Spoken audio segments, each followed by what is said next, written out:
doutrina que tem a caridade como bússola.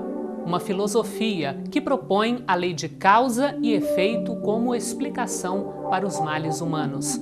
Uma ciência iluminada pela fé. Estamos falando do Espiritismo.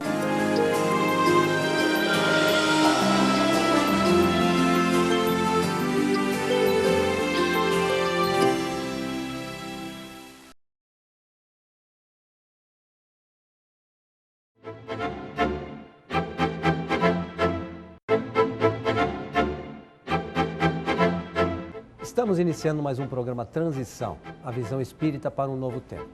Para nossa alegria, mais uma vez conosco, Divaldo Franco. Tudo bem, Divaldo? Tudo bem, graças a Deus. Divaldo, eu gostaria que você abordasse um tema bastante solicitado pelos nossos amigos de casa, que é a obsessão.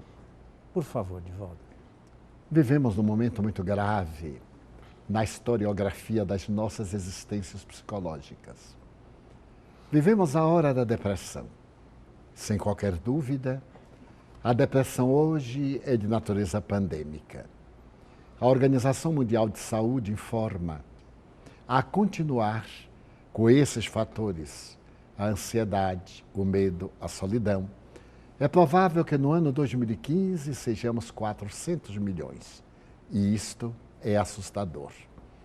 Porque os psicólogos e teólogos, os sociólogos e os psiquiatras procuram entender o que houve com a criatura humana.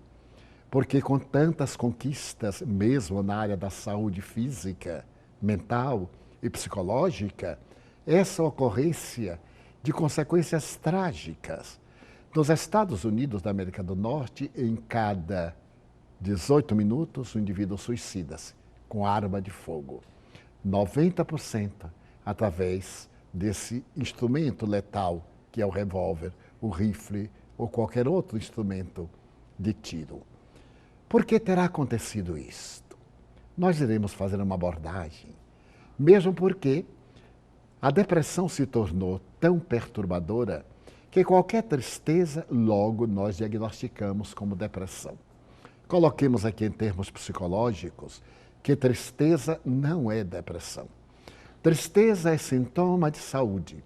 Todo indivíduo saudável tem momentos de euforia, de preocupação, de tristeza, de desencanto, de frustração. Esse é, naturalmente, o movimento curvilíneo da existência. Ninguém tem uma existência horizontal, só os esquizofrênicos, porque não têm emoção. Dessa forma, quando nós estivermos tristes, procuremos evitar cair em melancolia, nessa situação da tristeza mais profunda. Procuremos reagir, readquirindo o sentido existencial, encontrando as motivações para viver, o sentido psicológico a que se refere Carl Gustavo Jung. Mas a tristeza não é de maneira nenhuma depressão. A depressão, no entanto, é realmente credora de um universo de preocupações. Porque nós temos a depressão fisiológica, aquela que vem da hereditariedade, das doenças infecto-contagiosas, aquela que vem das sequelas das doenças infecto-contagiosas. Também temos aquela que decorre dos eventos de vida, a ansiedade, o medo, a perda, essas situações de agressividade social que nos criam posturas inadequadas e, consequentemente, nós fazemos o surto depressivo. Mas recorramos à doutrina espírita. Como espírita devemos encarar o fenômeno da depressão? Será que todas as manifestações depressivas são fisiológicas e exclusivamente psicológicas? Aprendemos com os guias da humanidade que não é exatamente assim. Em O Livro dos Médiuns, capítulo número 23, Allan Kardec aborda com toda sinceridade um grande número de pacientes que se encontram hospitalizados nos sanatórios psiquiátricos não é constituído de loucos, mas de obsidiados. E, no entanto, ele faz uma análise profunda para demonstrar que esses processos psicopatológicos podem ter origem de natureza espiritual. E demonstra-o. Numa análise profunda, ele procura demonstrar casos concretos de intervenção obsessiva. Isto é, em que um ser desencarnado incide sobre outro, dominando-lhe a vontade, a princípio de uma maneira telepática, depois de uma forma mais agressiva e, por fim, tomando-lhe a capacidade de raciocínio e de ação. A obsessão, como a depressão, pode ser simples.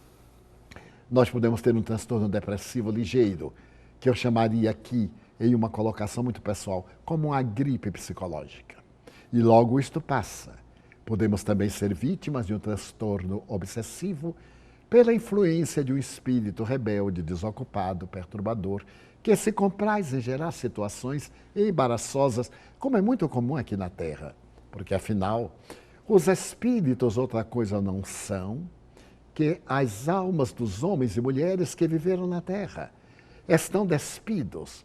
Não existem dois mundos. Há o mundo em duas fases vibratórias, o mundo espiritual e o mundo físico. Esses dois mundos interpenetram-se. Não é o mundo de lá e o mundo de cá. É o mundo espiritual em que nós nos apresentamos como energia condensada, como muito bem definiu Einstein. Matéria é energia congelada ou condensada, e energia é matéria dissociada.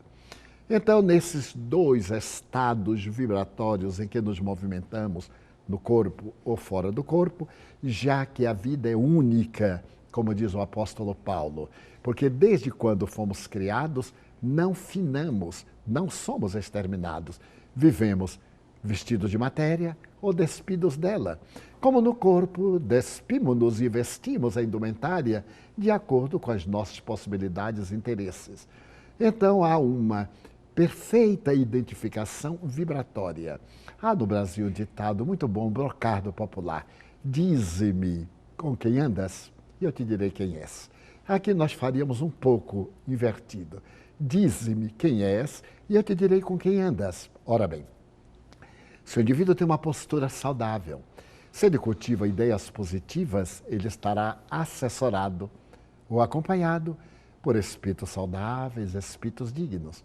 Mas se ele se permite a frivolidade, a mesquinhez, os sentimentos abastardados, ele irá atrair por afinidade, por sintonia, espíritos igualmente deste mesmo nível evolutivo e ocorrem os fenômenos obsessivos. O indivíduo insensato, agressivo, tem muito mais facilidade de entrar em sintonia com os obsessores do que aquele indivíduo que é pacato, que é sereno, que reflexiona.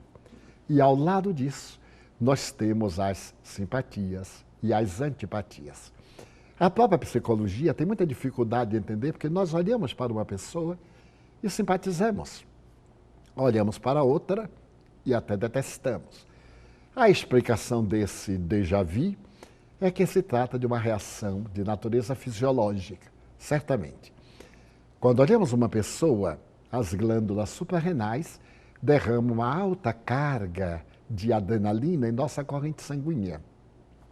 E reagimos, gostando ou não gostando. Mas isto não é causa e efeito.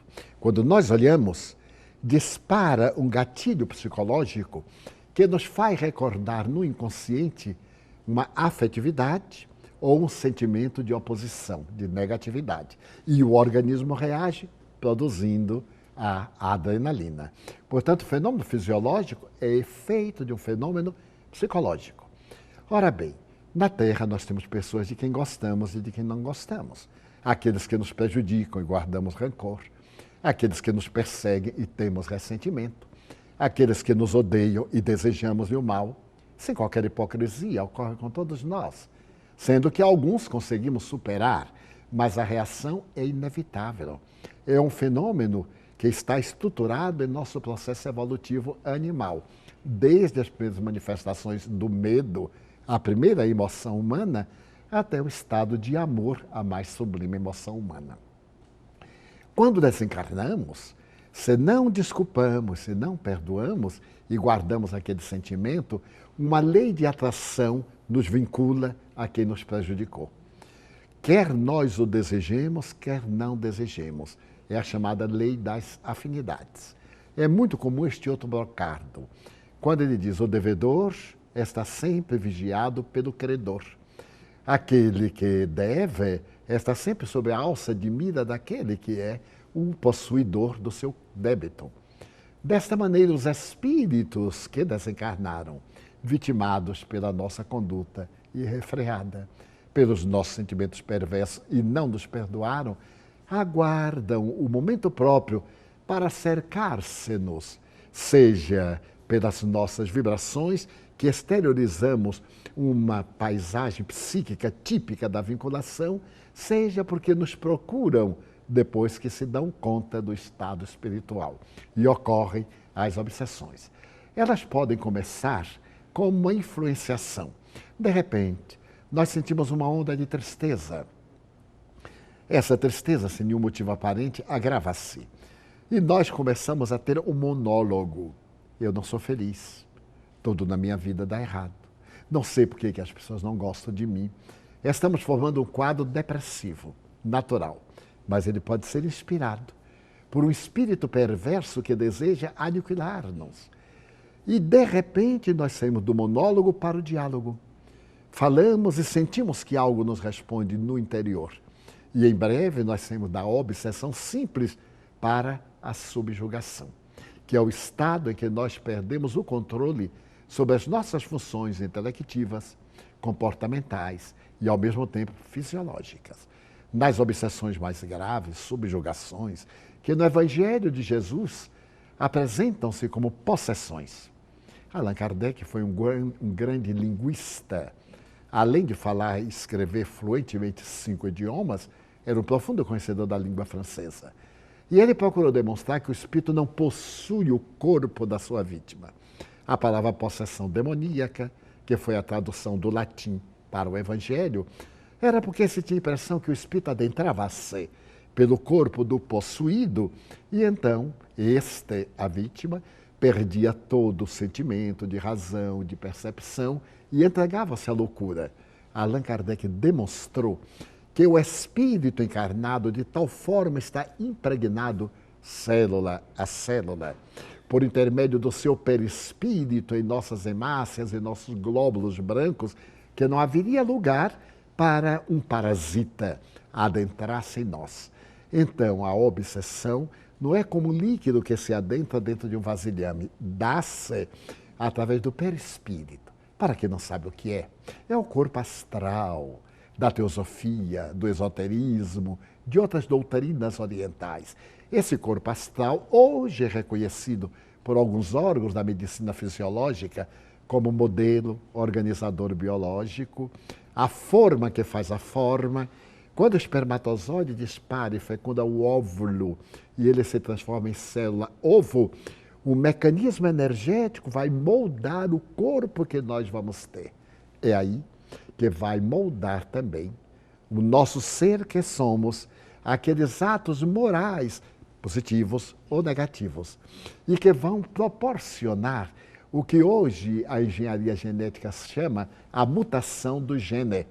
O gene vai muito bem e faz uma mutação. Aparece um câncer, aparece uma enfermidade degenerativa, Alzheimer, aparece a síndrome de Parkinson, ou outra qualquer enfermidade, ou outra qualquer expressão degenerativa. Uma mutação. Essa mutação, para nós espíritas, está no perispírito, no invólucro do espírito, que vai modelar o corpo. Se eu matei alguém, se eu traí, se eu abandonei alguém e me locupletei dos seus bens, se eu sou um indivíduo infame na colocação da ética, eu trago isso no meu inconsciente, a culpa. Na psicologia, a culpa é um dos fatores responsáveis pela depressão. Essa culpa é a antena que vai permitir a sintonia com a minha vítima. Eu atraio. E à medida que o meu corpo vai se desenvolvendo dentro deste modelo organizador biológico, eu tenho um campo vibratório que o povo chama aura. Essa exteriorização da aura. E nos momentos do meu desprendimento pelo sono, é claro, essa aura, que é um campo de energia, atrai aquele a quem eu amo, como também a quem eu odeio. E que se dá, aquele que eu odeio, o que me odeia, permanece no meu campo áurico e começa a influenciar a minha conduta. Começou a obsessão. Divaldo, nossos agradecimentos, o nosso abraço e até o nosso próximo encontro.